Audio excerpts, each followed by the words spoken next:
Kami sudah bersama dengan aktivis anti korupsi, ada Bang Samsudin. Bang Samsudin.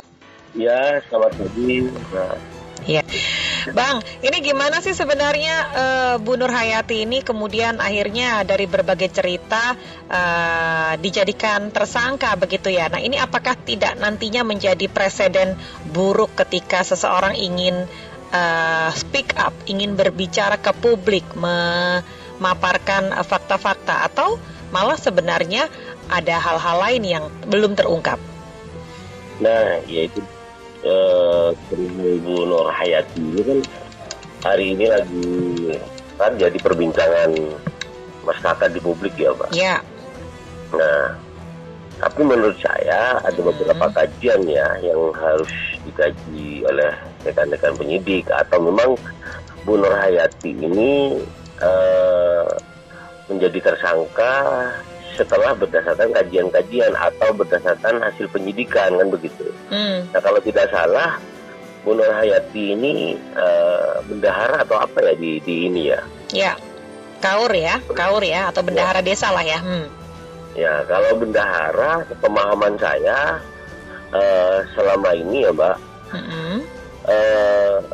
yang berperan langsung atau bagian daripada pengelolaan dana desa itu sendiri.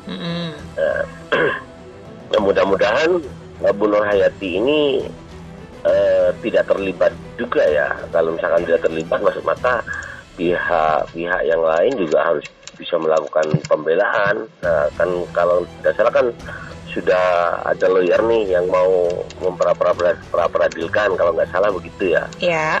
Nah, tapi biasanya di beberapa daerah ketika ini satu contoh nih, Mbak, contoh ya, saya sebagai penggiat anti korupsi melaporkan dugaan penyelewengan dana desa di salah satu desa di Kabupaten Probolinggo. Kebetulan bulan kemarin kepala desanya menjadi tersangka. Oke. Nah, ketika kepala desanya menjadi tersangka, maka pihak bendahara pun jadi tersangka. Ya. Karena tidak terlepas ketika ada berbicara konteks dana desa, ketika ada dugaan penyelewengan yang diselewengkan oleh kepala desa, tidak sedikit bendahara itu mengetahui penyelewengan tersebut, karena anggaran pengelolaan dana desa itu dikelola langsung juga ada keterlibatannya bendahara, Mbak. Begitu pemahaman saya. Oke.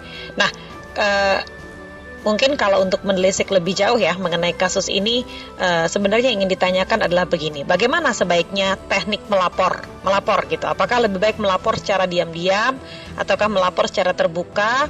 Kemudian kita tidak ingin, atau kejadian seperti ini kan ini juga sudah beberapa kali terjadi, bukan baru kali ini ya.